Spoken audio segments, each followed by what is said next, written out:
Bismillahirrahmanirrahim. Assalamualaikum warahmatullahi wabarakatuh.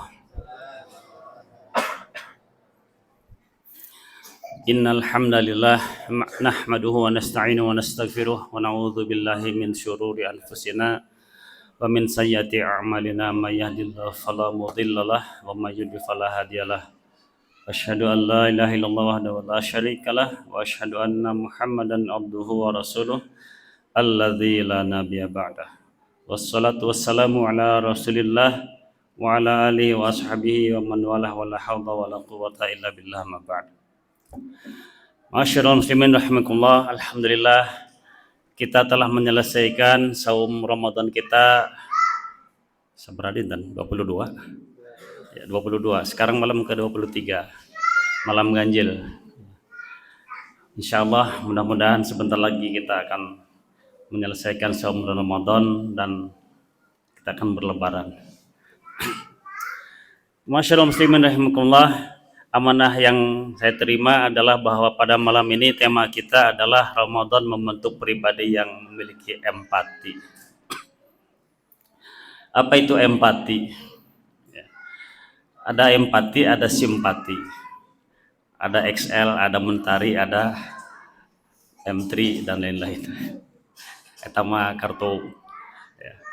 Baik, kalau simpati, seseorang atau kita melihat kesulitan orang lain dan kemudian kita merasakan kesulitan orang tersebut dan akhirnya muncul rasa iba, rasa kasihan ya, kira-kira seperti itu. Kalau empati lebih dari sekedar simpati. Ketika kita melihat kesulitan orang lain, kita merasakannya, ikut merasakan apa yang diderita oleh orang lain, dan kemudian tergerak hati kita untuk berusaha membantu meringankan kesulitan orang lain tersebut. Nah, jadi ada perasaan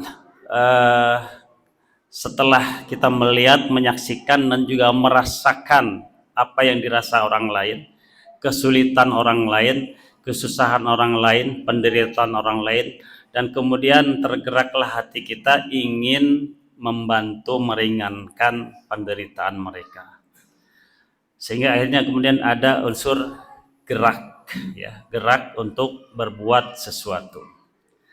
Nah, ma'asyiral muslimin rahimakumullah, Allah telah melatih kita di bulan Ramadan ini dan juga di luar bulan Ramadan. Kita tahu bahwa kalau tidak makan itu pasti lapar, tidak minum itu pasti haus. Kita semuanya tahu, tapi kemudian dengan kita melatih diri kita untuk saum selama ya 1 hari penuh, dari mulai terbit fajar ketika azan berkumandang, azan subuh sampai azan maghrib,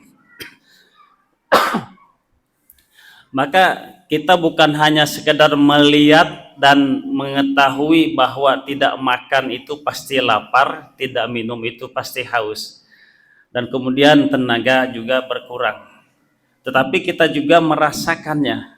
Allah melatih kita untuk ikut merasakan apa yang dirasakan orang lain, bukan hanya sekedar mengetahui, sehingga akhirnya kemudian kita merasa bahwa orang lain yang tidak ada makanan, tidak punya makanan, tidak punya minuman, tidak punya sesuatu yang untuk mereka makan, maka kemudian kita pun merasakan apa yang mereka rasakan, mereka derita, dan akhirnya kemudian kita juga merasa lapar.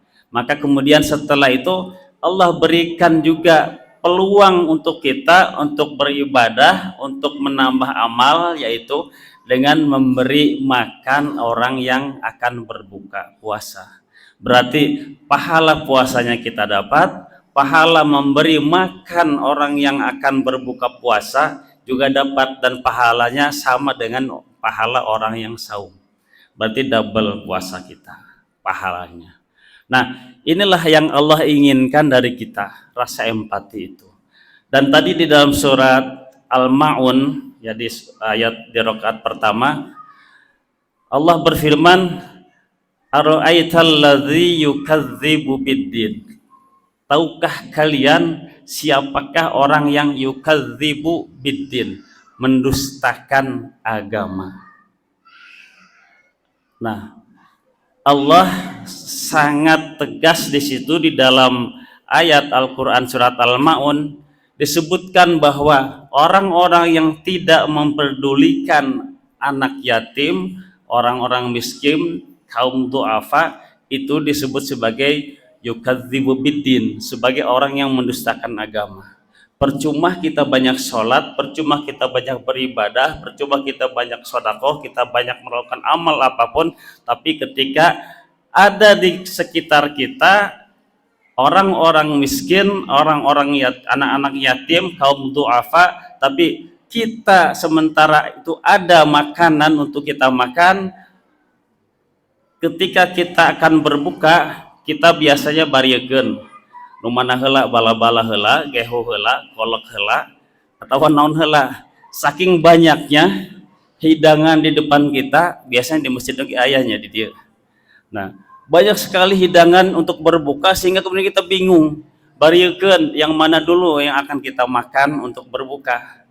Nah, orang-orang yang tidak punya makanan untuk berbuka pun mereka bingung, kebingungan apa yang akan dimakan untuk berbuka. Maka kemudian Allah anjurkan kita untuk memberi makan orang yang akan berbuka. Ma'asyiral muslim rahimakumullah, barangkali kalau di sekitar kita alhamdulillah tidak ada yang seperti itu ya. Artinya yang ketika akan berbuka tidak ada makanan, tidak ada minum, tidak ada apa-apa. Asal mau keluar saja, asal mau datang ke masjid saja, insya Allah di masjid banyak makanan. Tetapi ada lebih banyak lagi umat Islam di luar sana yang entah mereka di mana, kita tidak tahu, bahwa sebelum mereka berbuka mereka kebingungan mencari makanan untuk mereka sekedar berbuka membatalkan puasa mereka. Ketika mereka akan sahur, mereka juga kebingungan mencari makanan untuk mereka makan untuk sahur. Maka kemudian ketika Allah melatih kita dengan rasa lapar, rasa haus, rasa lelah dan sebagainya, maka kemudian agar kita tergerak hati kita, tergerak tangan kita, tergerak fisik kita, pribadi kita untuk membantu sesama yang mereka kelaparan. Maka jangan hanya saja ketika Ramadan saja kita memberi makanan kepada orang yang lapar, tapi di luar Ramadan pun maka kebiasaan yang baik ini harus kita pertahankan. Jangan sampai kemudian kita disebut sebagai yukadzibu biddin. Sunan Gunung Jati Syarif Hidayatullah rahimahullah, beliau ketika mengajar kaum muslimin umat Islam itu cukup hanya mengajarkan membacakan surat Al-Ma'un tadi.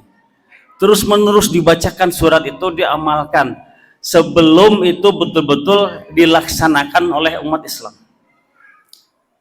Supaya mereka rajin sholat, rajin juga sedekah, menyantuni anak yatim, menyantuni fakir miskin. Jangan sampai ada di lingkungan masjid, di lingkungan tetangga mereka ada orang yang sampai kekurangan, sampai kesulitan hanya untuk sekedar menyambung hidup mereka. Jangan sampai kemudian mereka kesulitan untuk hanya mendapatkan sekedar makanan. Maka kemudian ketika beliau mau meninggal, maka wasiatnya adalah, mungkin di sini ada orang wilayah Cirebon dan sekitarnya atau Indramayu, bahasanya itu adalah ingsun titip tajuk lan fakir miskin. Ini wasiat Sunan Gunung Jati. Ingsun titip, saya amanahkan kepadamu masjid tajuk itu langgar atau musola, masjid, supaya dimakmurkan, jangan ditinggalkan. Dimakmurkan berarti harus banyak sholat, harus banyak beribadah, banyak sholat berjamaah, dan juga kegiatan-kegiatan yang lainnya yang dilakukan di masjid atau lingkungan masjid.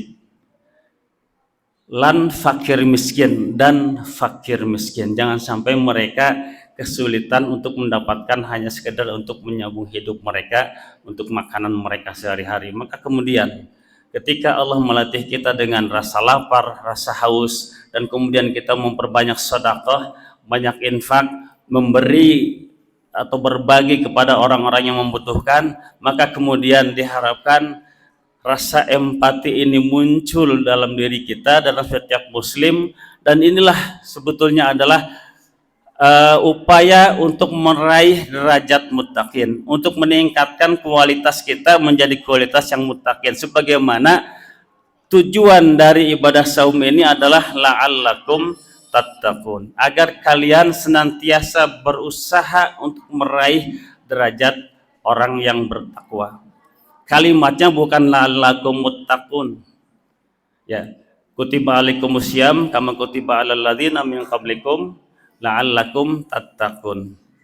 Nah, jadi agar kalian senantiasa berusaha untuk meraih derajat orang yang bertakwa. Jadi terus menerus berusaha untuk meraih takwa. Jadi tidak otomatis dengan saum, dengan puasa otomatis kemudian kita meraih derajat muttaqin.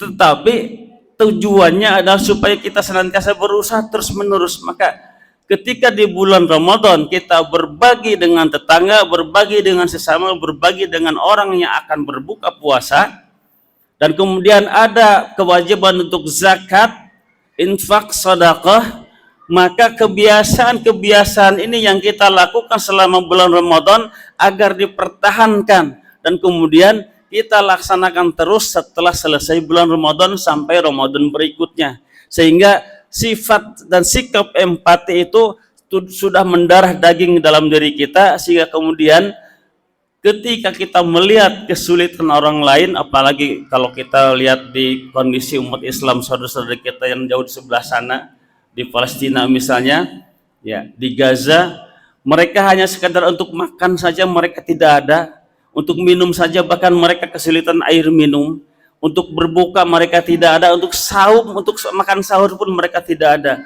sehingga mereka bertanya kepada seorang syekh, ya syekh, mereka bertanya juga pada umat Islam di Indonesia, wahai kaum muslimin di Indonesia, sahkah dan diterimakah ibadah puasa kami? Karena kami tidak makan sahur, karena tidak ada makanan untuk dimakan ketika sahur, dan kami juga tidak berbuka karena kami tidak punya makanan untuk dimakan ketika berbuka. Masyaallah muslimin rahimakumullah, mudah-mudahan dengan tausiah yang singkat ini kita menasihat untuk diri pribadi dan juga untuk kita semuanya.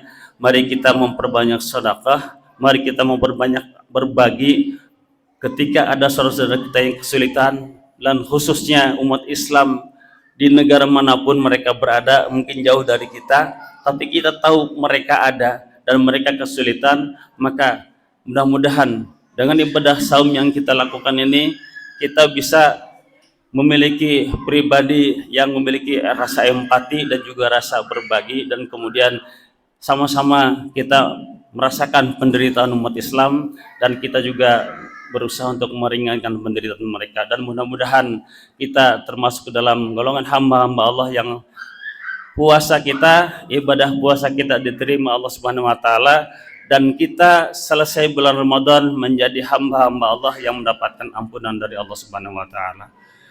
Barakallahu li wa lakum. Wassalamualaikum warahmatullahi wabarakatuh.